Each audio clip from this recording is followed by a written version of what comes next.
한국의 한 고등학생이 미국의 대학교에 원서를 내고 그 결과를 기다렸습니다. 다행히도 합격했다는 통지를 받았습니다. 그런데 신청했던 장학금은 줄 수 없다는 통지도 함께 받았습니다. 비슷한 조건의 선배들이 장학금을 타고 갔던 것을 알고 있기에 좀 서운하기도 하고 그 이유가 궁금하기도 했습니다. 근데 다행스럽게도 다시 한번 학교에서 그 이후를 설명하는 편지가 집으로 도착을 했습니다. 가만히 뜯어보니까 이런 이야기가 들어있습니다. 우리 학교는 장학생을 선정하는데 가장 가정 형편이 어려운 순서대로 장학생을 선정합니다. 이렇게 설명을 하면서 귀하는 캐슬에 살고 있는 바 장학금을 지급할 수가 없습니다. 이렇게 그 이유가 적혀 있었습니다. 이 학생은 땡땡 캐슬이라는 브랜드의 오래된 작은 평수의 아파트에 살고 있었습니다. 영어로 캐슬이라는 말이 의리한 저택이나 큰 성을 의미하기 때문에 아마도 학교 관계자는 이 학생이 아시아의 어느 나라의 귀족 출신의 몸종을 데리고 사는 여학생으로 착각을 했던 모양입니다. 그래서 장학금을 줄 수 없다는 통지를 이 학교가 이 학생에게 보냈던 모양입니다. 같은 단어인데요, 다른 의미로 사용이 되는 것이죠. 오늘 본문도 마찬가지입니다. 오늘 본문은 저희가 굉장히 잘 아는 본문인데요. 예수님이 예루살렘에 입성하시는 본문입니다. 이때 수많은 사람들이 길거리에 나와서 종려나무를 흔들면서 호산나 찬송을 했습니다. 근데 이때 이 사람들이 외쳤던 호산나의 의미와 예수님이 생각하고 계시는 호산나의 의미가 달랐던 것입니다. 그래서 오늘은 오늘 본문에 나오는 세 종류의 사람을 통해서 그 의미가 어떻게 달랐는지를 함께 생각을 해보겠습니다. 오늘 본문에 나오는 첫 번째 사람들은요, 백성들입니다. 백성들. 우리는 지난 시간에 마리아가 예수님의 발에 향유 옥합을 깨뜨려 붓는 것을 살펴보았습니다. 그 일이 6월절 엿새 전에 있었던 일이고 장소는 베다니였습니다. 그 다음날 사건이 오늘 본문입니다. 그 다음날 예수님께서 예루살렘으로 오신다는 소식을 듣고 당시 6월절을 지키려고 모였던 수많은 사람들이 예루살렘에 모였는데 이 사람들이 예수님을 보려고 길거리로 쏟아져 나왔습니다. 그런데 이렇게 길거리로 쏟아져 나온 수많은 사람들에게 공통점이 있었습니다. 우리가 읽은 12절, 13절을 한번 다시 읽어보겠습니다. 그 공통점이 무엇인지를 같이 한번 찾아보겠습니다. 같이 한번 읽어볼게요. 시작. 그 이튿날에는 명절에 큰 무리가 예수께서 예루살렘으로 오신다는 것을 듣고 종려나무 가지를 가지고 맞으러 나가 외치되 호산나 찬송하리로다. 주의 이름으로 오시는 이 곧 이스라엘의 왕이시여 하더라. 여러분, 첫 번째 공통점이 있는데요. 첫 번째 공통점은 이 사람들이 종려나무 가지를 들고 손으로 흔들면서 예수님을 맞이했다는 것입니다. 두 번째 공통점은 호산나 찬송을 부르며 주의 이름으로 오시는 이여 곧 이스라엘의 왕이시여 라고 외쳤다는 것입니다. 지금 아무도 누가 시킨 사람이 없는데요. 이 사람들은 똑같은 행동을 하고 똑같은 말로 예수님을 맞이하고 있습니다. 이것은 이 사람들이 예수님께서 예루살렘으로 들어오시는 것을 보고 똑같은 생각, 똑같은 기대를 하고 있다는 뜻입니다. 이들은 예수님에 대해서 지금 어떤 기대를 가지고 있었을까요? 먼저 종려나무 가지에 대해서 생각을 해보겠습니다. 사람들이 깃발처럼 흔들었던 종려나무 가지는 고대에 의미하는 것이 있었는데요.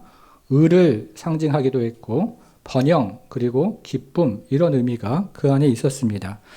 이스라엘은 중요한 절기나 행사 때가 되면 이 종려나무 가지를 흔들면서 자신들의 기쁨을 표현했는데 예수님께서 예루살렘으로 입성하시는 모습을 보면서 자신들이 가지고 있는 그 행사나 절기 때 표현했던 그 기쁨을 다시 한번 표현하고 있습니다. 그리고 이들은 이내 거대한 찬양대로 변하고 있습니다.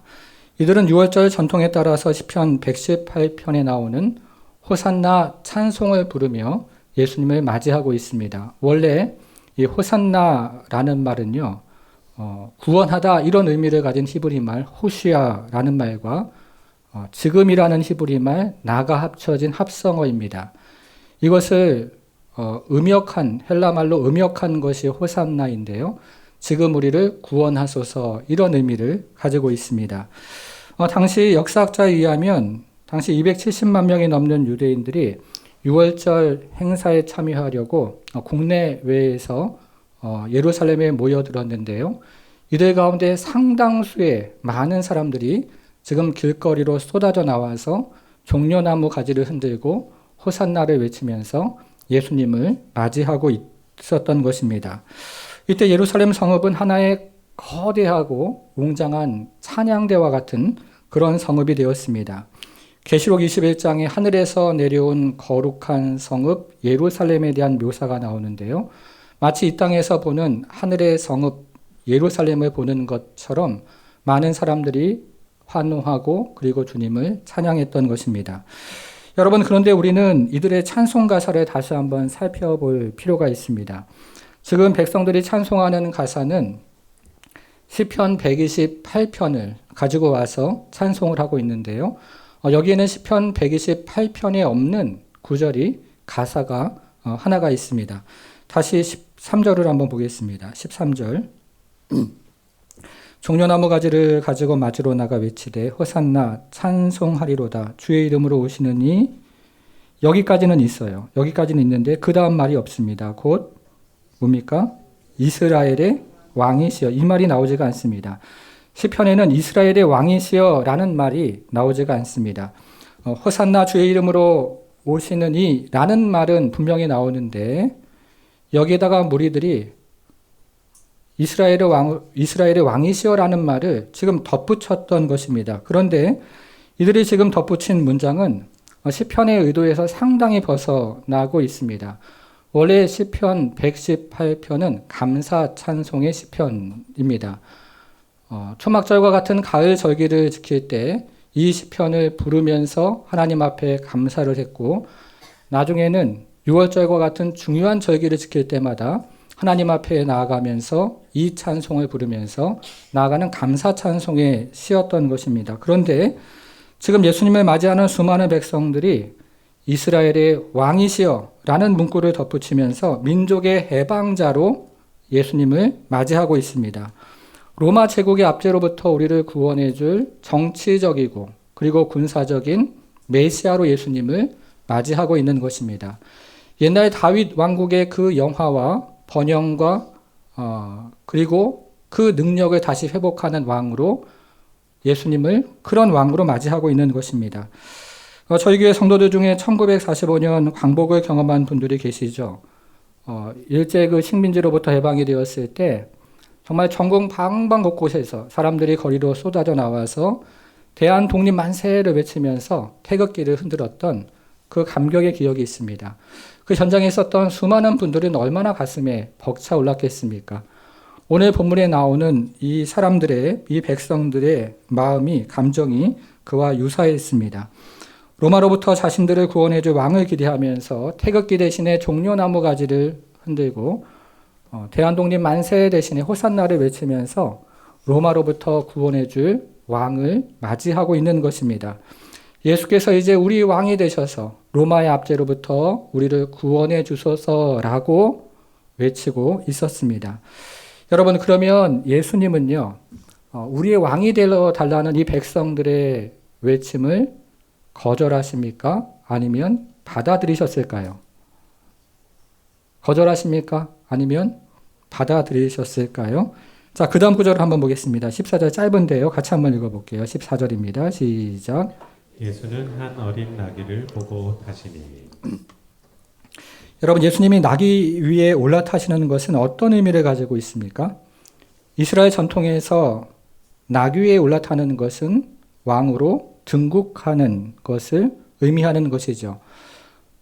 솔로몬이 왕이 되려고 할 때 기온 시내가에서 갈 때 나귀를 타고 갔는데요. 그것처럼 구약 역사에서는 나귀를 타는 것은 왕이 둥이식을 예고하는 것입니다. 백성들의 요청을 이처럼 예수님은 이런 면에서 받아들이셨던 것이죠. 여러분, 지금 예수님이 어디에서 출발하셨습니까? 지금 설교를 듣고 계시는 거죠? 네. 지금 예수님이 어디에서 출발을 하셨습니까? 베다니에서 출발을 하셨잖아요. 그렇죠? 그 전 사건이 베다니에서 마리아가 예수님의 발을 씻었던 사건이기 때문에 베다니에서 출발을 하셨습니다. 그런데 이 베다니에서 예루살렘까지는 3km 정도밖에 되지 않은 짧은 거리였기 때문에 예수님이 얼마든지 걸어오실 수가 있으셨습니다. 예수님은 사마리아 여인을 만나려고 사마리아로 갈 때도 걸어가셨고, 그리고 절기를 지키려고 갈릴리에서 예루살렘으로 오고 가실 때도 그 먼 거리를 걸어가셨기 때문에 이 정도의 거리는 정말 누워서 떡 먹기였습니다. 지금도 마찬가지였습니다. 예수님은 지금 베다니에서 예루살렘을 향해서 출발하셨습니다. 그런데 어느 지점에 이르니까요, 사람들이 종려나무 가지를 흔들면서 호산나를 외치는 소리를 듣게 됩니다. 그리고 그것이 자신을 향한 것임을 깨달으십니다. 그때 예수님은 그 자리에서 멈춰 서십니다. 그리고 주변에 있는 나귀 새끼 한 마리를 보시고 그 나귀 새끼에 올라타십니다. 이것은 예수님께서 백성들의 요청을 받아들이셨다는 뜻입니다. 많은 사람들은, 그리고 설교자들은 오늘 본문을 보면서 예수님이 그 요청을 받아들이지 않은 것처럼 이야기하지만 왕이 되어 달라는 백성들의 요청에 대해서 나귀를 올라타시는 것은 예수님께서 예루살렘을 왕으로 입성하셨다는 의미로 해석이 되는 것이죠. 여러분, 그런데 여기 이상한 점이 하나 있지 않습니까? 왜 예수님이 나귀가 아니라 나귀 새끼를 특별히 탔다고 기록하고 있는 것일까요? 누가복음을 보면 아무도 타보지 않은 나귀 새끼라고 기록이 되어 있는데요. 왜 그처럼 초라하고 그리고 하찮고 힘이 없는 나귀 새끼를 예수님께서 타고 예루살렘으로 가고 계신 것일까요? 사도 요한은 예수님이 나귀 새끼를 타시는 것을 예언의 성취라고 이야기를 합니다. 여러분 15절을 한번 보겠습니다. 자, 15절. 이는, 자, 그 다음 한번 보세요. 뭐라고 되어 있습니까? 구약에서 이미 예언한 대로 이렇게 이야기를 하고 있는 거죠. 시온에 따라 두려워하지 말라. 보라, 너의 왕이 나귀 새끼를 타고 오신다함과 같더라. 사도 요한은 예수님이 나귀 새끼를 타고 예루살렘으로 입성하시는 것을 보면서 이것이 구약의 어느 한 장면의 성취라는 것을 지금 깨달은 것입니다. 자, 그것이 스가랴서 9장 9절인데요. 우리가 한번 찾아보겠습니다. 성경을 가지고 한번 찾아볼게요. 1320페이지로 한번 가보겠습니다. 1320페이지. 우리가 스가랴서에 있는 다른 구절도 좀 찾아보기를 원하는데요. 성경을 앞으로 좀 가서 1320페이지로 한번 가보겠습니다. 스가랴서 9장 9절. 네, 같이 한번 읽어보겠습니다. 시작. 시온에 따라 크게 기뻐할지어다. 예루살렘에 따라 즐거이 부를지어다. 보라, 내 왕이 내게 임하시나니 그는 공의로우시며 구원을 베푸시며 겸손하여서 나귀를 타시나니 나귀를 잡은 것 곧 나귀 새끼니라. 여러분, 이 구절은 굉장히 중요한 구절인데요. 제가 다시 한번 읽어보겠습니다. 시온에 따라 크게 기뻐할지어다. 예루살렘에 따라 즐거이 부를지어다. 보라, 내 왕이 내게 임하시나니 그는 어떤 분이십니까? 공의로우시며, 그 다음에요, 구원을 베푸시며, 그 다음에는 겸손하여서 나귀를 타시나니 나귀의 작은 것 곧 나귀 새끼니라. 사도 요한은 예수님이 나귀 새끼를 타고 예루살렘으로 입성하는 것을 보면서 이 말씀이, 스가랴서 9장 9절 말씀이 지금 눈앞에서 성취가 되고 있는 것을 깨달았던 것입니다.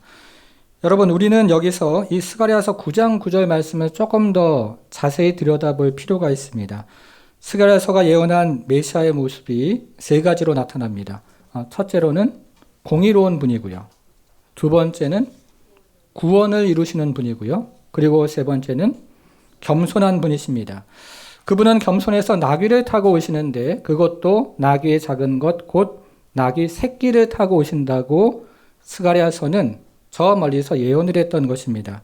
이것을 조금만 더 생각을 해보겠습니다. 자, 첫째가 무엇이었습니까? 공의로운 분이죠. 그러면 공의롭다는 말이 어떤 의미가 있습니까? 죄를 그대로 놔두지 않는다, 이런 의미가 있죠. 악을 심판한다는 의미가 있습니다. 죄와 악을 다 제거하고 공의롭고 그리고 평화로운 나라를 이루는 것입니다. 저는 정말 이 구절을 묵상을 하면서 우리나라가 그런 나라가 되면 너무 좋겠다, 이런 생각을 해봅니다. 우리 주변에 있는 나라가 정말 공의로운 나라들이 되고 이 세상이 공의로운 세상이 되었으면 좋겠다, 이런 소망을 가져봅니다. 여러분, 그러면 우리 주님은 어떤 방식으로 이 같은 공의로운 세상을 만들어 가실까요? 그것이 바로 세 번째 주님의 모습입니다. 자, 세 번째 주님의 모습이 무엇이었습니까? 겸손한 분이죠. 그분의 겸손을 통해서입니다. 그분은 너무 겸손하셔서 나귀를 타고 오시는데 그것도 나귀의 작은 것, 나귀 새끼를 타고 오십니다. 사람들의 기대처럼 말을 타고 오시는 것이 아니라 말처럼 빠르지도 못하고 말처럼 무장도 할 수 없는 나귀, 그것도 어린 나귀 새끼를 타고 오시는 것이죠. 여러분, 그런데 여기에 사용된 겸손하다는 말이 굉장히 흥미로운 말입니다. 우리가 스가랴서에서 이 겸손하다는 말이 어떻게 사용이 되었는지를 몇 가지를 한번 본문을 가지고 찾아보기를 원하는데요. 먼저 11장 7절로 한번 가보겠습니다. 11장 7절로 한번 가볼게요. 네, 자막이 없습니다. 한번 찾아보겠습니다. 11장 7절. 네, 찾으셨나요? 네. 내가 잡혀 죽을 양떼를 먹이니 참으로 어떤 양들이라? 가련한 양들이라. 같은 말입니다. 히브리 말로 겸손한 양들이라. 이렇게 되어 있습니다. 자, 11절로 한번 가볼게요. 11절. 자, 여기서도 양들을 한번 찾아보겠습니다. 자, 뭐라고 되어 있습니까? 가련한 양들은 이렇게 되어 있죠. 같은 말입니다. 겸손한 양들은 이렇게 되어 있습니다. 이것은 도살장으로 끌려가는 양들의 모습을 지금 스가랴 선지자가 이야기를 하고 있는 것입니다. 이것이 스가랴 선지자가 이야기하는 겸손한 메시아의 모습이었다는 것이죠. 여러분, 세례 요한이 예언했던 것이 바로 이것이었습니다. 그렇죠. 그리고 지금 사도 요한이 예루살렘으로 입성하시는 예수님에게서 본 것이 바로 이 모습이었던 것입니다. 요한은 자신의 모든 신적인 특권을 다 내려놓고 가장 낮은 자리로 내려가시려고 예루살렘으로 입성하는 예수님의 모습을 지금 보고 있는 것이죠. 하늘의 모든 영광을 다 뒤로 하고 가장 천한 자리로 내려가시려고 예루살렘으로 지금 걸어가시는 예수님의 모습을 보고 있었던 것입니다. 그리고 이것이 잠시 후에 세상 죄를 지고 가는 하나님의 어린 양의 모습으로 나타납니다. 모든 죄와 그리고 모든 악한 것들 그리고 사탄의 세력을 멸하시고 공의를 성취하시기 위해서 십자가에 달리시는 어린 양의 모습으로 나타나고 있는 것이죠. 그러니까 예수님은 무리의 바람과 무리의 욕망과 무리의 야망을 채워주는 정치적이고 군사적인 왕으로 이 땅에 오신 것이 아니었습니다. 인간의 현실적인 문제뿐만 아니라 궁극적인 모든 죄와 그리고 죽음의 문제를 해결해 주시는 왕으로 지금 예루살렘으로 입성하고 계셨던 것입니다. 무리들이 그것을 이해를 못했던 것이죠. 자, 오늘 본문에 나오는 두 번째 사람들이 있습니다. 오늘 본문에 나오는 두 번째 사람들은 제자들입니다. 여러분, 그렇다면 제자들은 예수님의 예루살렘 입성을 제대로 이해했을까요?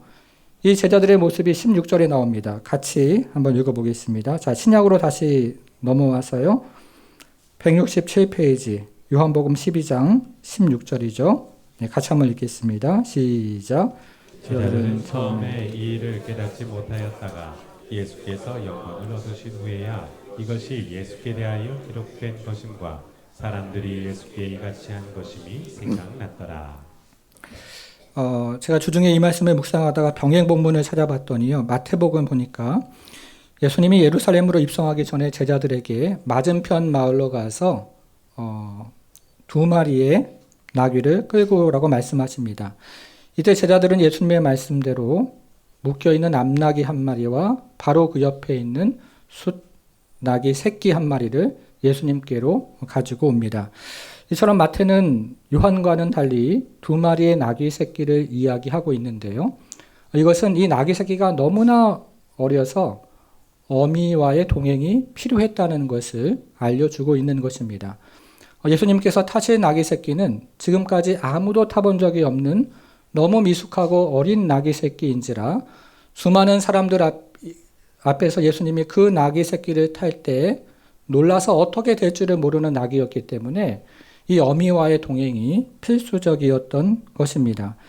이처럼 제자들이 두 마리의 나귀를 가져오자 예수님은 그 위에 올라타십니다. 마태에 의하면 이 두 마리 나귀 위에 올라타셨다고 기록이 되어 있는데요.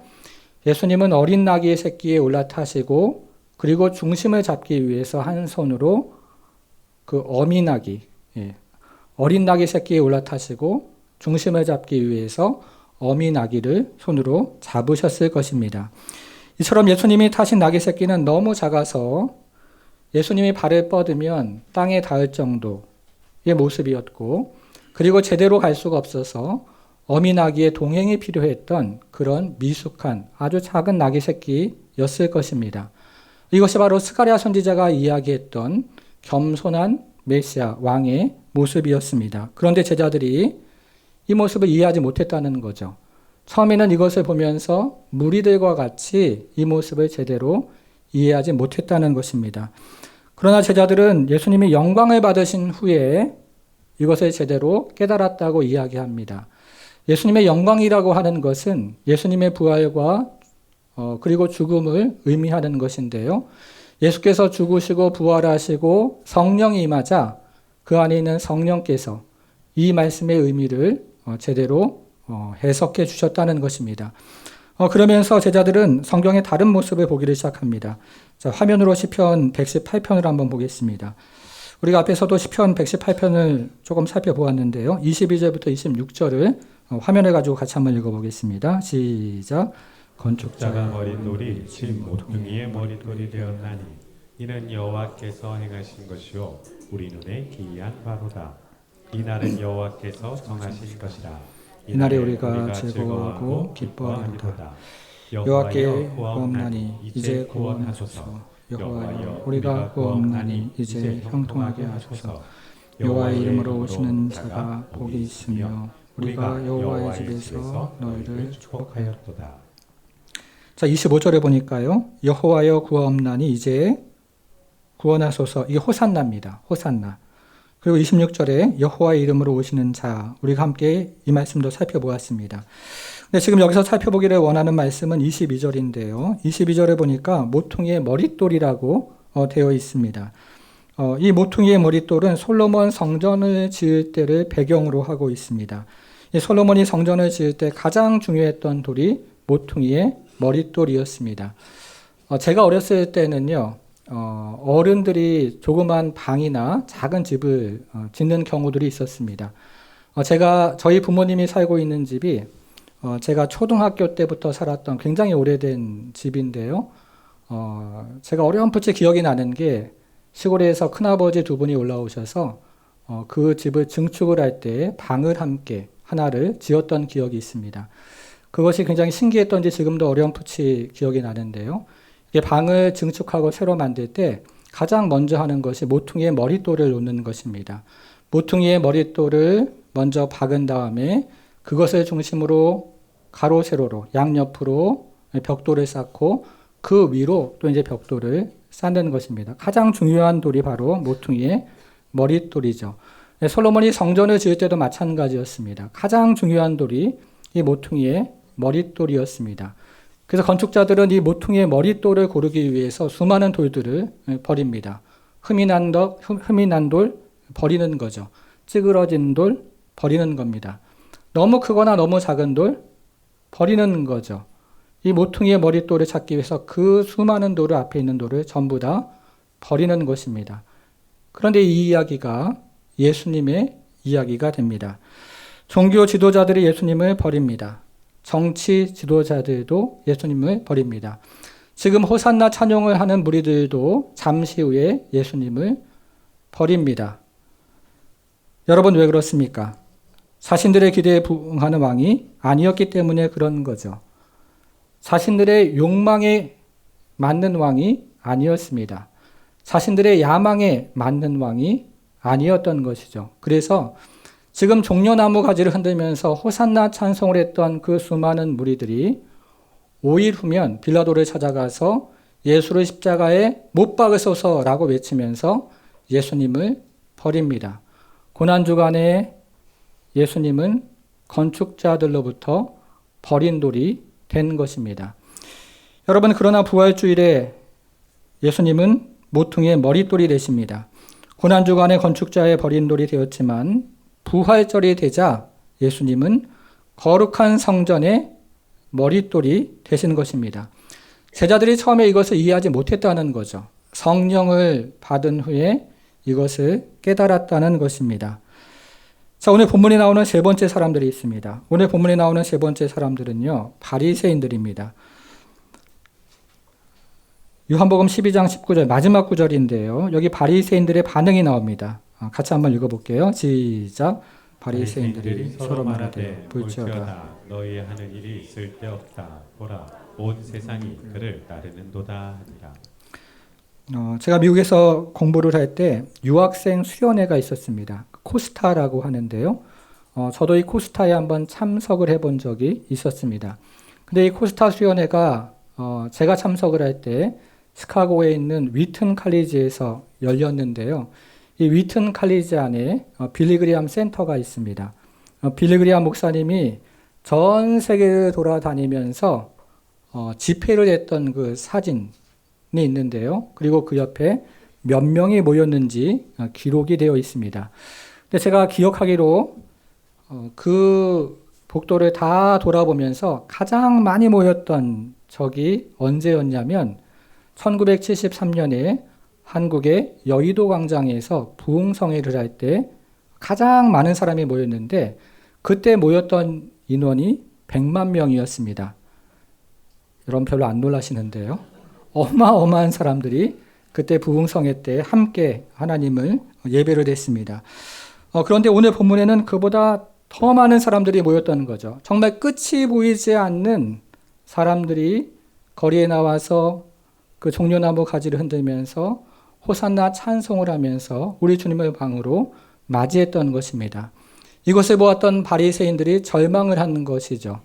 그동안 예수님을 해하기 위해서 이런 시도 저런 시도를 많이 했었고 심지어는 예수님을 죽이기 위해서 수배령까지 내렸음에도 사람들이 오히려 예수님을 그렇게 많은 사람들이 따르는 것을 보면서 이들은 자신의 실패를 인정하면서 지금 이 이야기를 하고 있는 것입니다. 그러나 나중에 또 다른 시도를 하지만 지금 이 시점에서는 그랬다는 것입니다. 그래서 바리새인들은 온 세상이 그를 따른다 이런 결론을 내립니다. 여러분, 우리는 지금 예수님의 예루살렘 입성 이야기를 함께 살펴보고 있습니다. 이 이야기는 사복음서에 모두 나오는 굉장히 중요하고 굉장히 중요한 메시지가 이 안에 들어있는 그런 이야기입니다.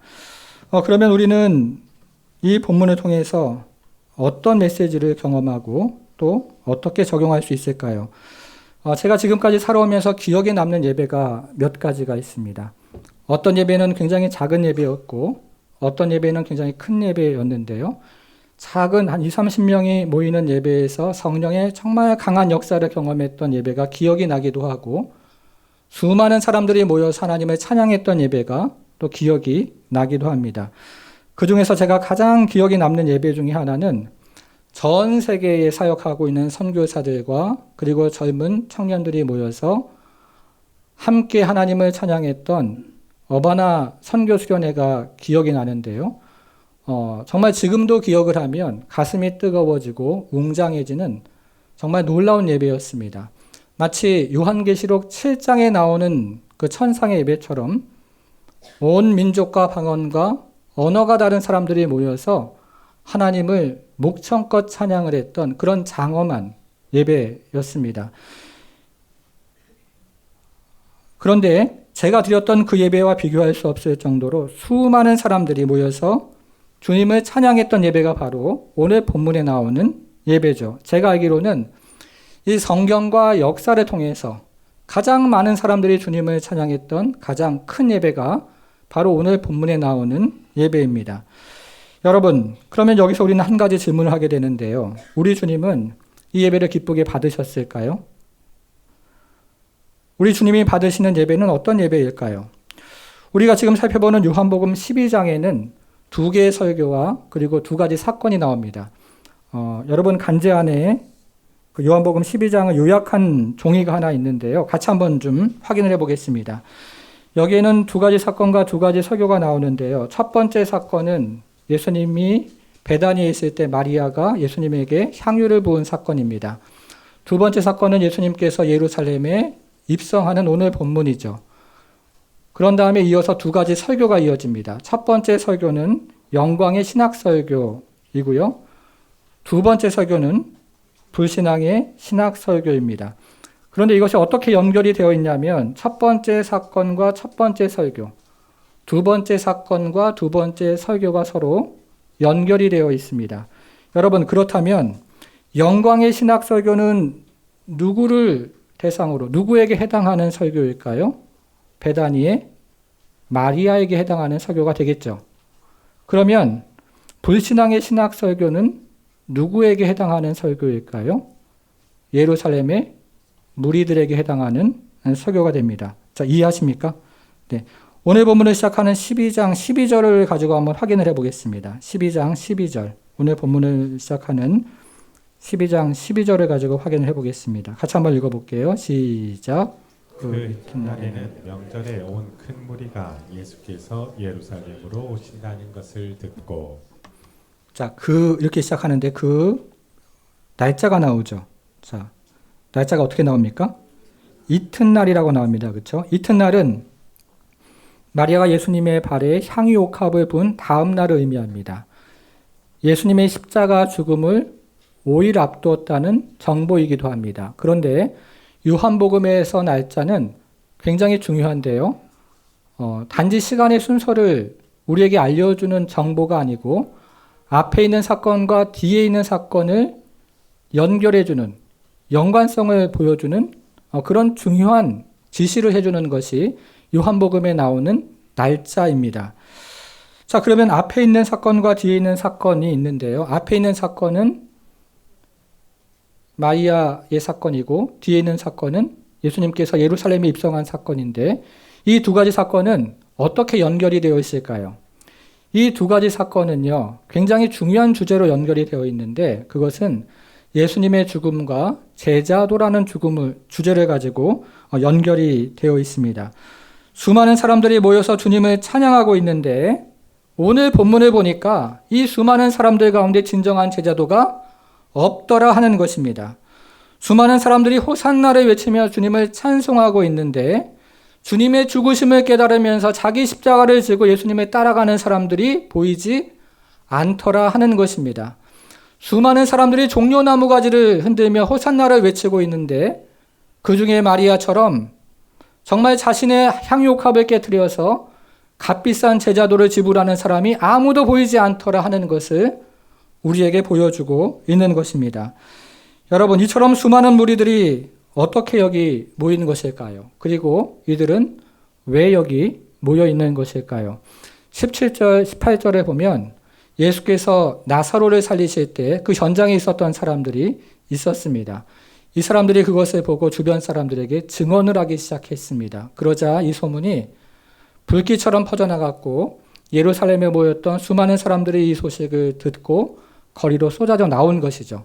그러면서 종려나무 가지를 흔들고 호산나 찬양을 부르면서 예수님을 왕으로 맞이했던 것입니다. 그런데 이들의 각자의 마음에는 다른 생각이 있었습니다. 어떤 사람들은 자신들이 기대하는 것이 있었고 또 어떤 사람들은 자신이 소망하는 것이 있었고 또 어떤 사람들은 자신의 야망과 그리고 자신이 가지고 있는 욕구를 호산나라는 이름으로 표출을 하기 시작했던 것입니다. 이들이 원하는 것은 예수님의 십자가가 아니었습니다. 이들은 지금 예수님에게 십자가로 걸어가라고 그렇게 기도를 하고 있는 것이 아니라 십자가 없는 왕이 되어 달라고 요구를 하고 있는 것입니다. 예수님이 처음 사역을 시작하실 때 여러분 기억을 하십니까? 예수님이 처음 사역을 하실 때 광야에서 마귀가 십자가 없이 왕이 되라 이렇게 유혹을 했는데요. 이제 예수님께서 마지막 사역을 하시러 예루살렘으로 들어가실 때 무리들이 동일한 요구를 하고 있습니다. 십자가 없이 우리의 왕이 되어 주십시오 라고 요청을 하고 있는 것입니다. 여러분, 다시 오늘 본문에 나오는 이튿날이라는 말에 주목해 보시기 바랍니다. 우리는 예전에 우리는 이전에 그 전날에 마리아처럼 기쁨으로 주님을 섬겼습니다. 눈물로 주님을 섬겼죠. 우리 주님 한 분만으로 정말 만족했습니다. 주님께 드리는 것이 전혀 아깝지 않았습니다. 그래서 자기를 부인하고 자기 십자가를 지고 가는 제자들이었습니다. 좁은 길로 가는 것이 기뻤고 그리고 그것이 의미 있는 인생을 살아갔습니다. 여러분, 그런데 세월이 흘렀습니다. 다음 날이 되었습니다. 우리는 여전히 주님을 섬깁니다. 그런데 기쁨을 잃어버리고 있습니다. 눈물도 잃어버리고 있습니다. 주님 한 분만으로 만족한다고 이야기하지만 주님 한 분만으로 만족하지 못하는 인생을 또 살아가고 있습니다. 자기를 부인하고 자기 십자가를 지고 주님을 따라가는 것이 아니라 나도 모르게 세상 사람들이 가는 그 큰 길을 걸어가고 있습니다. 세월이 지나가면서 베단이 있었던 내가 예루살렘으로 그 무리들처럼 걸어가고 있는 것입니다. 그러므로 오늘 본문의 메시지는 너무나 분명합니다. 다시 예수님을 만났던 그 자리로 돌아가라는 거죠. 다시 기쁨으로 우리 주님을 섬기는 그때로 돌아가라는 것입니다. 다시 눈물로 우리 주님을, 그래서 주님 한 분만으로 만족했던 베다니로 돌아가라는 것입니다. 사랑하는 여러분, 참 어렵습니다. 참 힘들죠. 자기 십자가를 지고 자기를 부인하면서 가는 삶, 참 어렵습니다. 좁은 길로 걸어가는 것도 우리에게는 너무너무 힘듭니다. 그런데 요한은 오늘 본문 이후에 다른 신비로운 이야기를 우리에게 들려줍니다. 그것이 무엇이냐면 앞으로 전개되는 그 이야기를 통해서 십자가를 통해서 영광이 터져 나온다는 이야기를 우리에게 들려주고 있습니다. 그 처참하고 그 비참한 십자가를 통해서 무한한 영광이 터져 나오고 무한한 환희가 터져 나오고 알 수 없는 기쁨이 터져 나온다는 그 이야기를 하나씩 우리에게 들려주고 있는 것입니다. 세상이 알 수도 없고 줄 수도 없는 그 평안과 그리고 그 영광을 십자가를 통해서 터져 나오는 그 은혜를 우리에게 이야기해주고 있습니다. 사랑하는 여러분, 저와 여러분이 다시 십자가로 돌아가는 그런 성도가 되었으면 좋겠습니다. 저와 여러분이 다시 십자가의 영광으로 오직 주님 한 분만으로 만족합니다. 그 자리로 돌아가는 그런 주님의 제자가 되었으면 좋겠습니다. 저와 여러분이 정말 자기를 부인하고 자기 십자가를 지고 좁은 길로 우리 주님을 따라가는 그런 제자가 되기를 주님의 이름으로 축원합니다. 사랑하는 여러분, 저와 여러분들은 무리입니까? 아니면 제자입니까? 저와 여러분들은 무리가 되길 원합니까? 아니면 제자가 되길 선택하겠습니까? 요한은 십자가가 영광이라고 했습니다. 그 영광과 그 기쁨, 그래서 다시 예수님 한 분만으로 충분합니다 라는 고백, 눈물로 주님을 섬겼던 그 자리, 그리고 기쁨으로 자신의 것을 내어드리며 주님을 섬겼던 그 자리, 그 베다니의 자리, 그 자리로 돌아가라고 이야기하고 있습니다.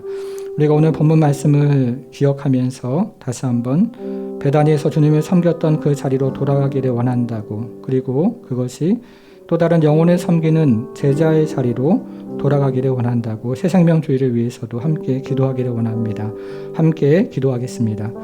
하나님 아버지, 다시 한번 오늘 우리에게 들려주시는 주님의 음성을 통해서 우리가 다시 한번 하나님 한 분만으로 만족하는 그 자리, 모든 것을 내어드려도 아깝지 않았던 그때, 그리고 자기를 부인하고 십자가를 지고 가는 것이 참 두렵지 않고 좁은 길로 걸어가는 것이 부담스럽지 않은 그 더 큰 기쁨, 그 사랑, 그 은혜, 그 주님을 향한 하나님 아버지 놀라운 충만함으로 하나님 앞에 나아갔던 그 첫사랑의 자리로 우리가 나아가기를 원합니다.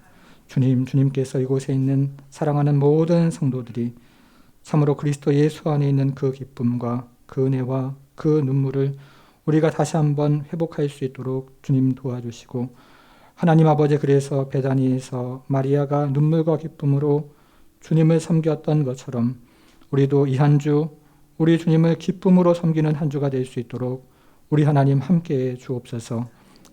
그 기쁨과 그 감격이 너무 커서 참으로 십자가를 지고 따라가는 것이 어렵지 않고 좁은 길로 걸어가는 것도 행복한 그 은혜가 우리 가운데 회복될 수 있도록 주님 도와주시고, 이 한 주 하나님 아버지 우리가 거하는 가정과 일터와 그리고 교회 안에서 모일 때마다 그러한 성령의 놀라운 충만함과 은혜가 우리 모두에게 임할 수 있도록 우리 하나님 축복해 주옵소서.